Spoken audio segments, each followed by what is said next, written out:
Hey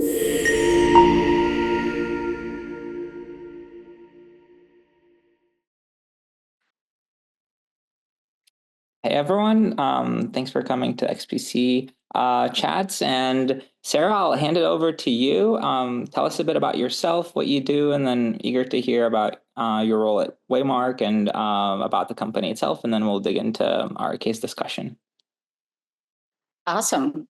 Thanks for having me. I'm excited to hang out with everyone, and honored to be a non-physician invited to join XPC after meeting some of the crew in Northern Virginia last year. But have been in healthcare for a while now, spent 5 years working in global health at a nonprofit leading strategy and operations, went back for my MBA, and post MBA have been focused on domestic healthcare for the last dozen or so years.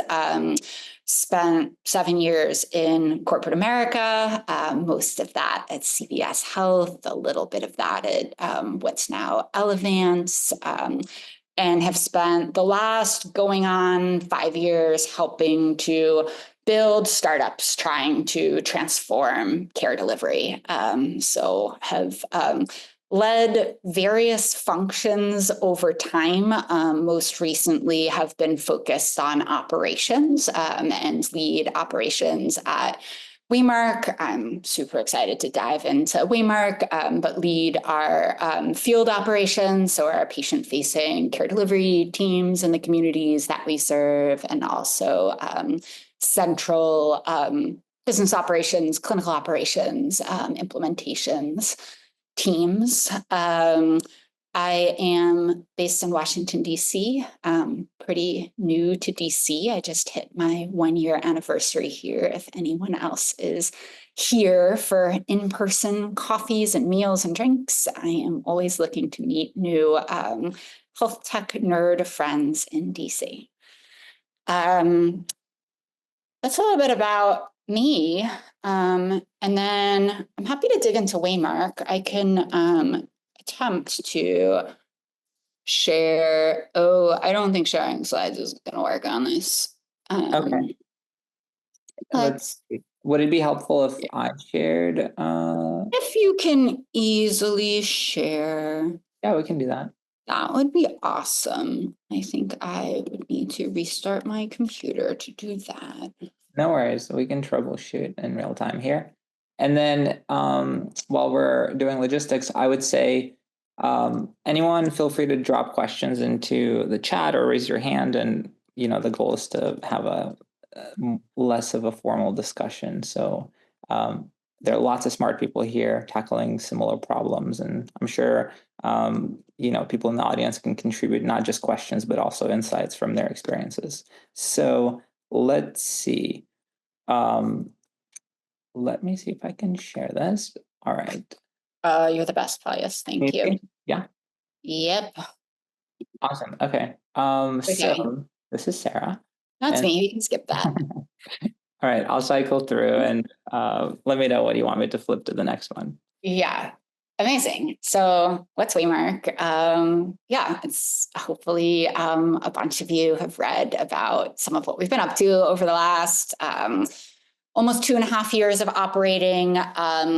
We are exclusively focused on the Medicaid population, and we are a free resource for Medicaid patients and providers that is funded through our partnerships with MCOs. So we are entering into value-based contracts with MCOs, helping them reduce costs and improve access and quality of care for their Medicaid members, and through them able to provide a set of services to providers and patients that I'll talk through. But 3 core elements of our model that I'll hit on: data science and technology. We're figuring out what patients to engage and when and how. community-based care teams, multidisciplinary teams that are outreaching and engaging and intervening with those patients, and evidence-based care pathways. So our co-founders are Medicaid physicians and brilliant PhDs who've done tons of research into the evidence base for improving outcomes in Medicaid populations. Those have guided our care pathways or evidence-based protocols, and we've tried to make it really easy for our care teams to follow those protocols in delivering interventions to patients. I'm not going to spend too much time here, but like I really like the visual and like using this to share that like we are not a complex case management program focused on reducing the cost of high cost claimants. There are a bunch of programs like us, like that.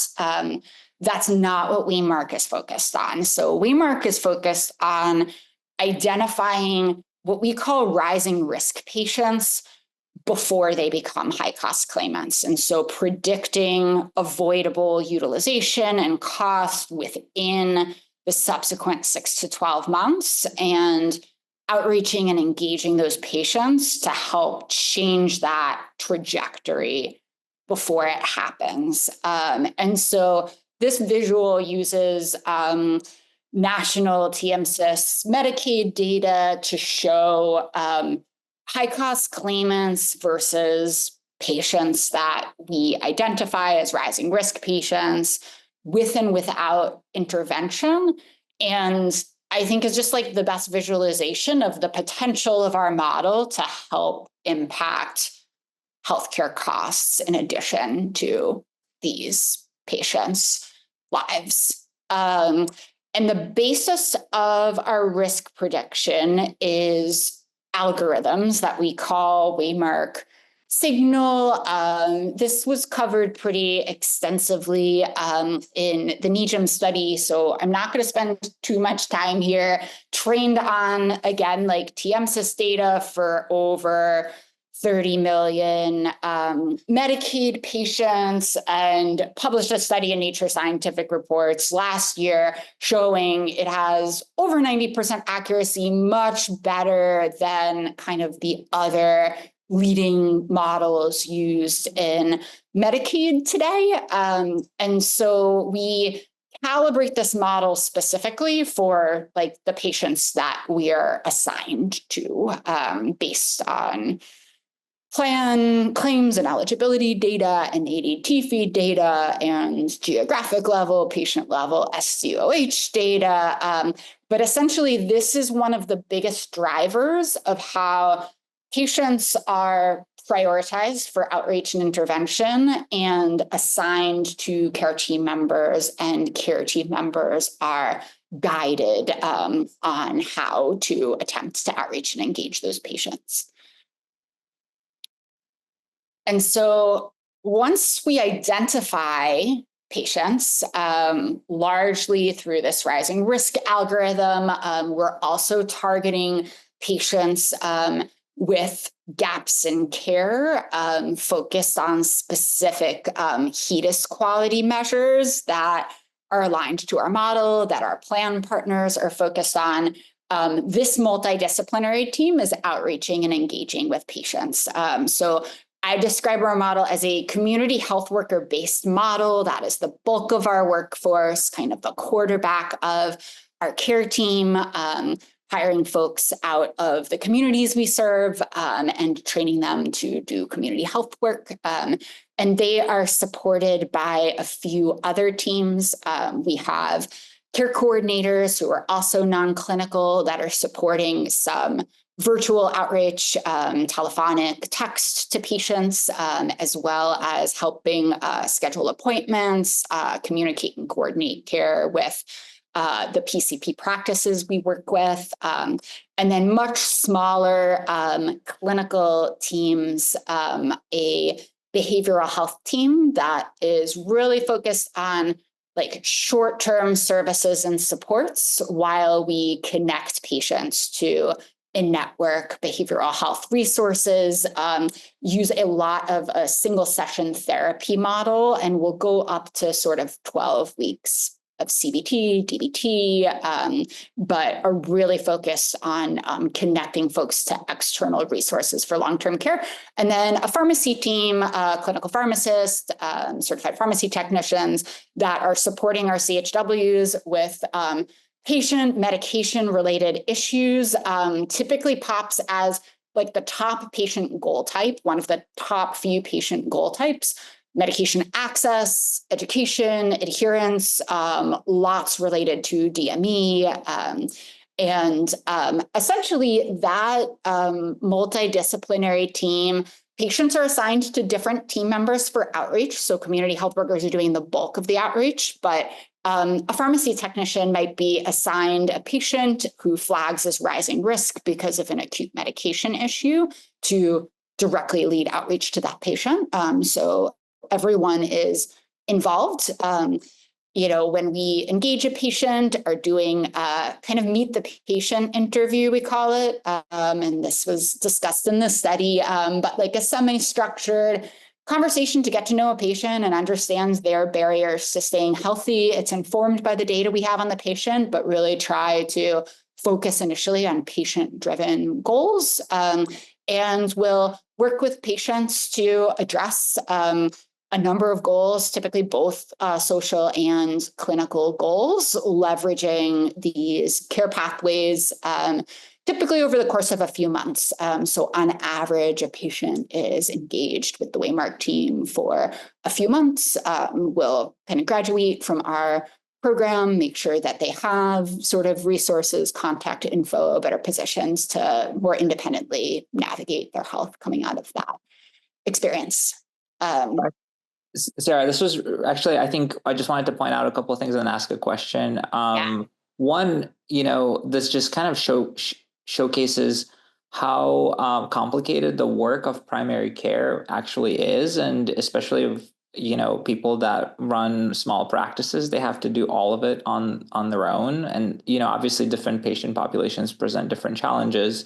But I think that's just really interesting to see how much impact you can make by supercharging these different functions that usually clinicians try to tackle, on their own. And then the question that I was curious about, even as reading the case study, if others are trying to replicate this and they don't have the resources to do the full community-based team, where do you think is the biggest ROI and impact of pairing clinicians with one of the roles here?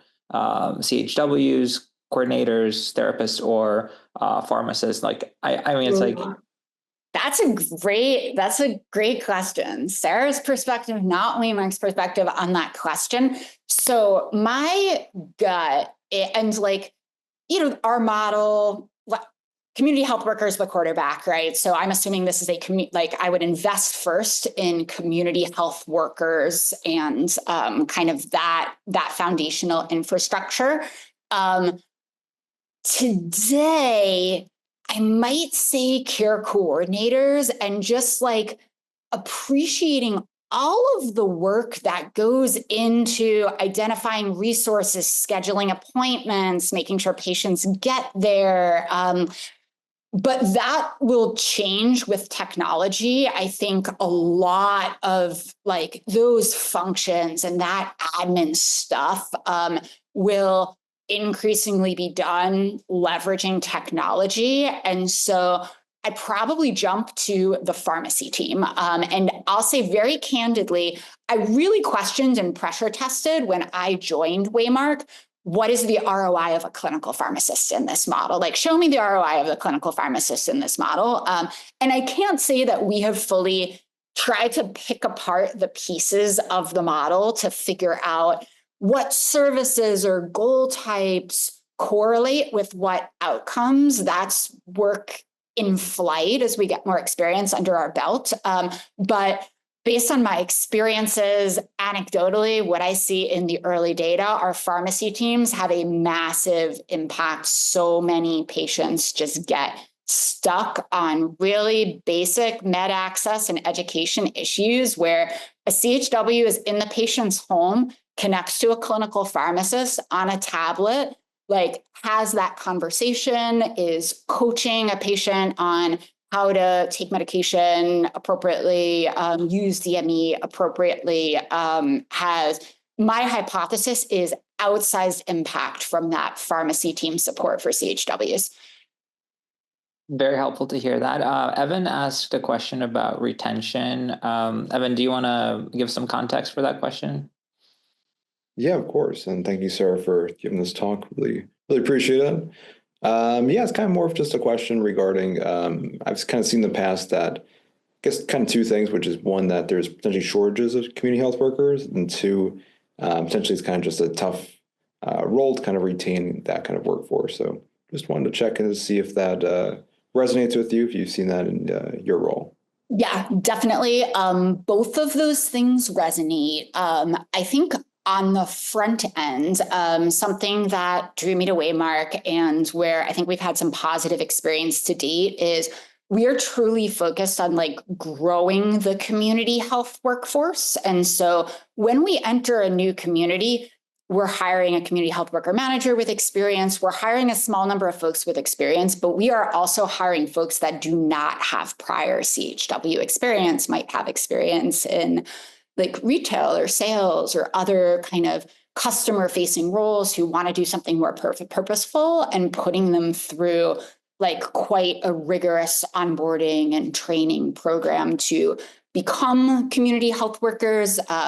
Once they have the supervised experience after their first year, sponsoring them to pursue certification and other kind of continuing education opportunities. And so I think growing the workforce is a huge part of the solution to that first challenge. I think the latter challenge is definitely real, like retention, the retention challenges that we see sometimes. I think like the biggest is people moving out of the community, and we're a community-based model. So that has impacted retention. I think just generally there's this eagerness for growth pathways. And so we just think a lot about like, how do we create growth pathways within the community health worker role as an individual contributor to a manager role? How do we create opportunities to expose our field teams to different care support roles within our organization? Have those folks do some like career coaching, provide pretty generous professional development stipends, and like partner individually with team members to think about like, what is it you want to do? And how do we put that to work, investing in external opportunities. But it's not straightforward. I think like, the vast majority of folks are not going to be fulfilled, being stagnant in a role for a sustained period of time, and trying to be as intentional as possible about those growth pathways.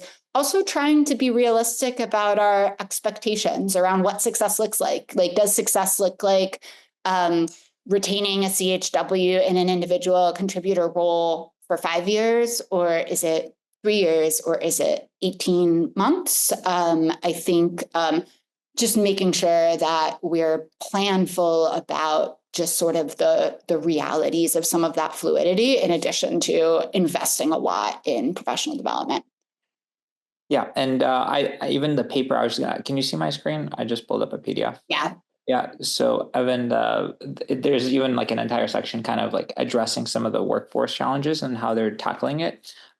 So totally fascinating that you've thought of all of that and preemptively tried to build sustainability into the whole approach. Let's go to the next slide. Yeah, I'll end here. And this is just like really tying intro to Waymark to the study. These are our year one results. And so we'll kind of call out, these are our 2023 results. At this point in time, had engaged just north of 1,600 patients, and saw pretty exciting early outcomes in terms of the 23% reduction in all acute events across this population, larger for hospitalizations and for avoidable or ambulatory care sensitive events. We did some analysis, one of our health plan partners did some analysis that amounted to about $250 in PMPM cost savings per patient. We're working on our 2024 year-end analysis right now. That will be on a much bigger N of patients. And so I'll also flag that in 2023, we launched about half of this population midway through the year. So these are really early outcomes. We're really exciting and are excited to analyze and share how these continue and hopefully in some cases accelerate as we engage a bigger patient population. Great. Neil, you had a question around the size of the population nationally that is considered rising risk. Do you know? Yeah, it's a good question. We're managing, I think about 60,000 patients. And what we've seen to date is that typically about a third of the overall population will flag as rising risk for one reason or another over the course of, I think that's a year. Yep. Jack, you had a question about balancing patient retention engagement with panel size capacity. Do you want to ask about and give some context? Yeah, I mean, essentially when you look at other kind of, say like Medicare chronic condition management programs, there's this huge focus on, care manager throughput and capacity and those sorts of things. And as a result, a lot of those programs struggle with patient engagement, saying that we can only afford to spend 20 minutes a month with each patient. What stance do you guys take in terms of the right amount of time to spend with patients, and how do you manage that? How do you determine the success or lack thereof of a health worker? Yeah, it's a great question. And in some places we're structured around expectations, and other places we're pretty unstructured around expectations at this phase, and collecting and analyzing data and learning. From a panel size, we have, there's a business model with assumptions around panel sizes informing staffing ratios. All of that exists. And so I'll give as an example, a CHW. Typically, our expectation as a CHW has a panel size of 50 to 60 patients. And so we are focused on, enrolling folks and helping get to those panel sizes. What that experience looks like when a CHW engages a patient, there's still a good amount of flexibility around. It's really driven by that meet the patient interview. There might be patients who are already more independently managing their health and need help with a thing, right? There may be other patients who have just are really struggling, acute housing crisis, food security, have a dozen kind of needs and barriers that they surface. And our model is really anchored on patient goals. And so we're anchoring on these patient goals and helping patients complete goals. And so with our CHWs, has each patient identified at least one goal? Have they identified a certain average number of goals, a certain diversity of types of goals? Have they identified goals aligned to their risk triggers where we found an opportunity to address that risk trigger? And are we completing those goals over time?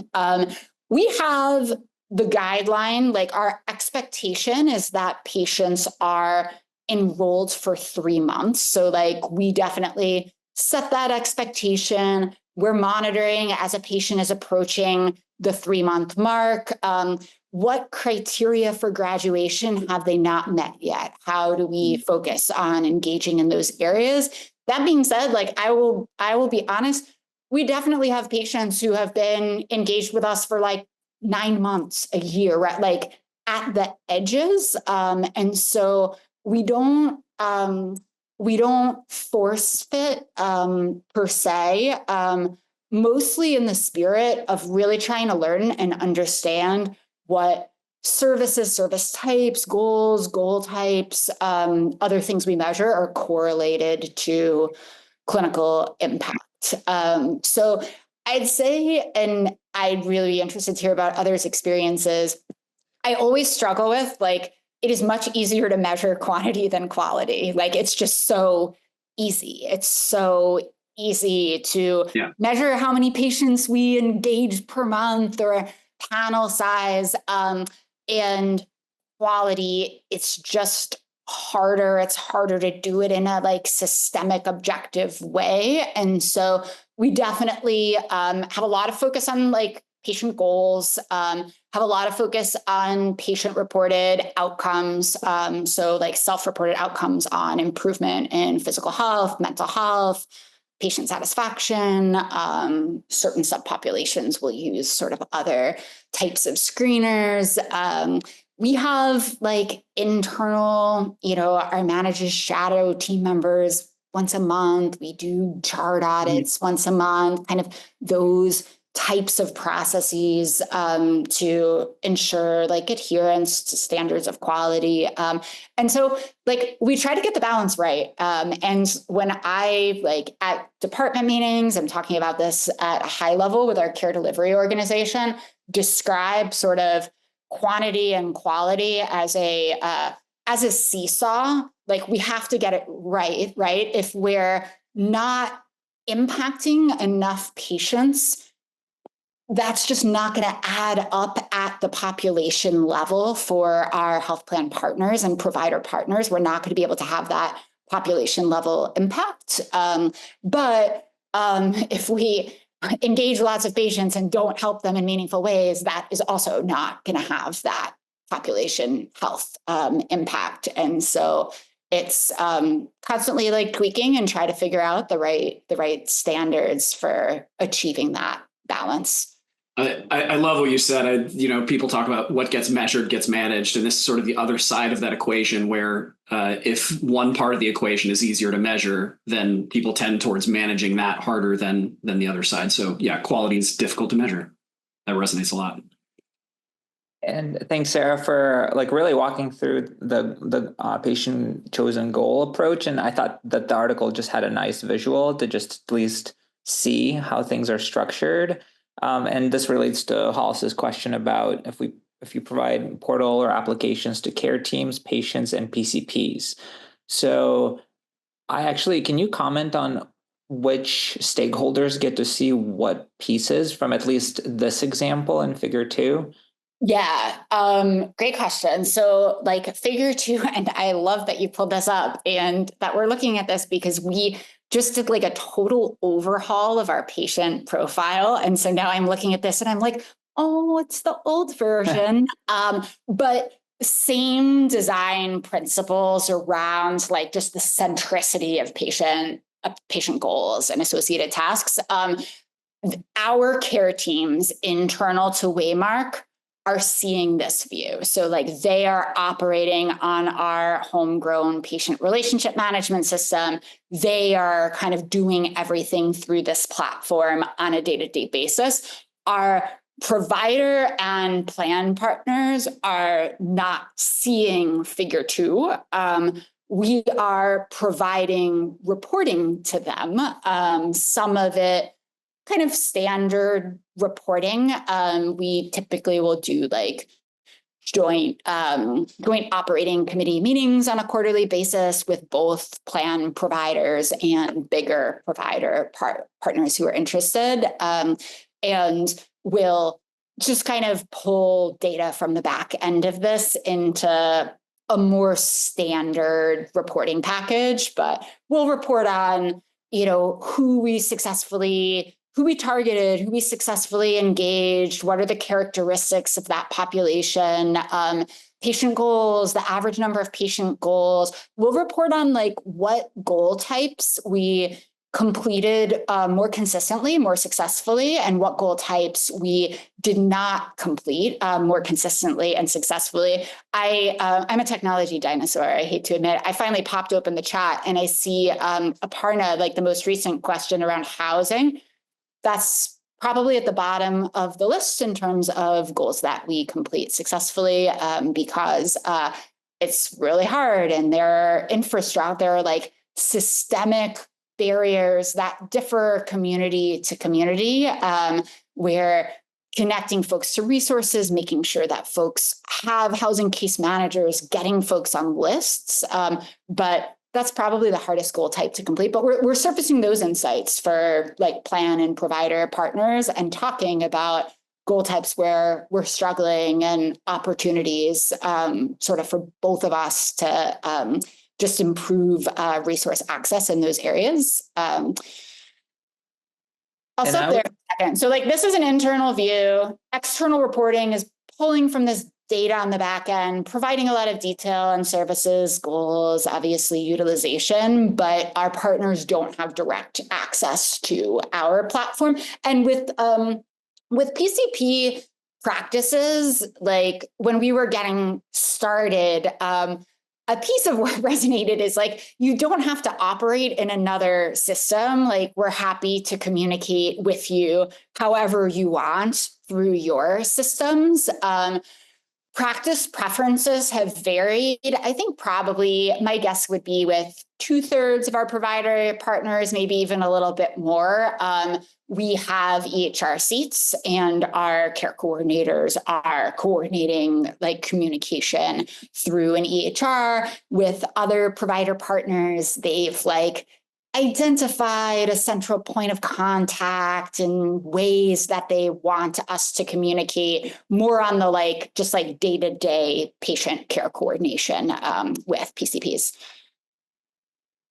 That's perfect. I would also say that there's this organization, a friend of mine started / that is a housing first approach. And so I'm sure there are a bunch of other ones, but Aparna, if that's an interest of yours, can send you more info. I think they're doing some really cool work. Thanks. Yeah. Let's see. Amy, do you want to ask your question too? I think it was a good one. Sure. I was just curious, you had mentioned that you collect patient-reported outcomes. And so I'm curious whether patients have their own portal that they can access those reports or or is it kind of done through the community health workers? It is done through patient surveys. And so there is not a patient portal. And some of this was before my time, but just a couple of years of research prior to inception of Waymark, understanding both patient and provider pain points. A first principle was no new tech platform requirements for either patients or providers. And so our community health workers and other team members are texting, calling, video chatting with patients out of our platform. And they're just texting on their phone when it's virtual communications. We send a patient survey via text. And so we'll send an enrollment survey, we'll send monthly check-ins, and then we'll send a graduation survey. Or if we lose contact with a patient for whatever reason, they don't complete their goals, they don't graduate, we'll also send offboarding surveys. And so ask a more extensive set of questions in the enrollment and graduation and offboarding surveys, and a smaller number of questions in the monthly check-ins, and encourage motivate our team members to encourage our patients to give feedback by kind of putting that front and center in conversations. Okay. So, sorry, just as one follow-up then, if you're primarily relying on text, do they have opportunities for sort of live texting back and forth, or is it more just? Yeah, if the patient like isn't engaged by text, if that's not like a patient preference, we'll email surveys. Our community health workers can administer a survey like in person during a in-person visit at home or in the community. We get way fewer of those. And I know that there is like just sort of benefit to the anonymity of a patient completing those questions on their own versus it being facilitated by a community health worker. But that is an option where that's a preference. Okay. And I guess, sorry, I was just trying to ask, like, if they have questions, how is that communication handled between the worker, the community health workers and the patients? Is it text? Is it phone calls? Is it? It's all of the above. It's all of the above. Great question. So like totally multi-channel based on patient preferences. There are patients who we only engage with like in person at their home, or will meet someone at the hospital doing outreach and then engage them at their home. There are other patients that their entire Waymark experience is virtual. They pick up a call. They prefer to call and text. So totally up to the patient. The expectations and our kind of staffing ratios and all of that for community health workers assume that community health workers are spending a significant amount of their time in the community, and that we are trying to connect with folks and patients in person when they're open to that. Great. Thank you. Yeah, you bet. Yeah, Amy, good questions. And is there a specific context for your questions that you're, because it's definitely an interesting problem space that you're exploring. Well, in some of my previous roles, though I'm a product leader, and in my previous roles, this has just been a really big sticking point in kind of protecting patient privacy while also ensuring that you provide really effective channels of communication. And in a lot of cases, trying to preserve real-time interactions can be challenging. So being able to do like asynchronous communication, they can ask a question, it can get answered in non-real time. That's some of my area of interest. So that's where it's coming from, but thanks. That's helpful. And Nee, you asked a question about prior auths. I'll pull this up from the article. And I think your question was a bit deeper than that, but this showcases the Gen AI approaches that they've taken to prior auths. And if you want to ask your question, which was around how to toggle between the different MCOs and the different requirements and then complexity. Was that right? Do you want to feel free to add on some context? Yeah, just provide the context. We work with 4 out of the 5 MCOs in Virginia. And we found that different MCOs are, we need to just have different processes, and some of them are easier to work with than others. And I'm not sure, Waymark, do you need to deal with the revenue cycle management side of things? If you don't, probably don't need to worry about that. But we found that there's a lot of complexity to think about prior authorization, working with different MCOs. Another question that I have is, we see a lot of Medicaid patients, the cancellation rate or the no-show rate generally are higher than just folks with a different insurance. I'm just curious, how do you deal with that as well? Yeah, both really good questions. I think we're probably in interacting with prior auths in different ways, in that we don't do any fee-for-service billing. We're providing wraparound services to PCP practices. And so really prior auths come into play in that our pharmacy team is helping solve patient problems. We just launched with our second MCO in Virginia. I think what you described, the way I'd answer that question today is our pharmacy team is local and becomes expert in the differences in processes across each MCO.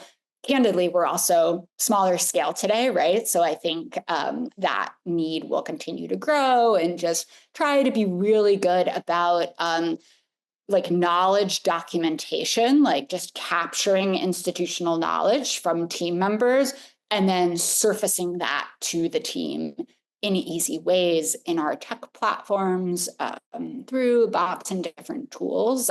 So I expect that we'll continue to do that. Yeah, no-show rates are a reason why some of our like closest relationships with PCP practices, some of our like most successful relationships so far, are relationships where we've shown the ability to get hard to engage patients in to see their PCP because we're accompanying that patient to their appointment. So I think like that is one specific care pathway for all of our patients. We're making sure they are connected to primary care. And if they're not, really focus on removing barriers. Is it transportation? How do they want reminders? We will accompany them to their appointments. We will help them prep. We will help them advocate for themselves. We'll make sure they understand their aftercare plans. We have some really good examples of where we've been successful practices engaging us in a meaningful way, but it's not to like understate the challenge. When we're doing supporting partners with HEDIS gap closure and we're scheduling appointments for mammograms or well child visits or whatever it might be, and checking in with patients, sending reminders, there are higher no-show rates amongst this population than others. So definitely continue to think about like, are there ways to innovate beyond accompaniment when patients are open to accompaniment, which is really powerful. I see another question from Jack. Jack, do you want to say it out loud? Yeah, don't let me hog the airtime, by the way. But really curious, you talked about rising risk patients. What data signals do you typically clue off of in terms of picking which patients you go after from an enrollment standpoint? And what data do you wish you had that just isn't well captured in the systems you have access to? Good question. And like my data science, I think the beauty of our model is, for me as an operator and for our care delivery team, we're getting a prioritized list of patients, right? We have work queues. It's really simple. I described some of like the stuff that's going into Signal. It's like claims data, eligibility data, like ADT feeds, some of that provider appointment data coming out of EHRs, a bunch of like social determinants data by zip code, by patient type. I'm sure there's other stuff that I'm not thinking of. I would love to ask my data science team like that question. I have like less visibility into like what they think would make the algorithm like even more powerful and predictive. When they're surfacing opportunities to the care delivery team, it's like matching patients to care team members based on risk factors and needs. And so patients who are flagging because of more acute pharmacy or behavioral health issues will be assigned to clinical team members for outreach, for example. Others. I guess maybe let me ask the question a separate way from in your domain. Are there examples? Are there examples of patients where you reach out to them saying, hey, we flagged them because they live in a zip code that's correlated with a bunch of SDOH factors, but this patient actually doesn't have need the way that maybe the model thought we did. They're not actually a candidate for the program. Like, does that happen? Yeah, that's a really good question. It definitely does. It does happen where a rising risk factor, it is not evident in our meet the patient conversation with the patient that patient is that is relevant to that patient at all. And it can happen for different reasons. Like, we've had like a male flag for maternity, right? Like some of it's provider coding. There are all kinds of little things that get in the way. just operationally, we keep things pretty simple. If a patient is identified as a rising risk patient, which, hopefully that example is the very small exception to the rule, we're treating them all the same with that meet the patient conversation, pretty patient driven, informed by the data we have. So it's not, we don't kind of have a conversation with the patient and say like, oh, you're actually not rising risk or eligible after all. Doesn't happen. It's kind of a uniform experience for patients who are identified as rising risk who we successfully engage. Lots of like chronic condition flags, lots of like, increasing utilization flags, behavioral health, SUD, maternity, like pretty much all maternity patients will flag, and we will engage to make sure that they are supported in pre and postpartum care. Got it. Cool. Thank you. I would say, Neil, you had a couple questions. You kicked off with a big one about what Waymark is best at, and then some questions about churn.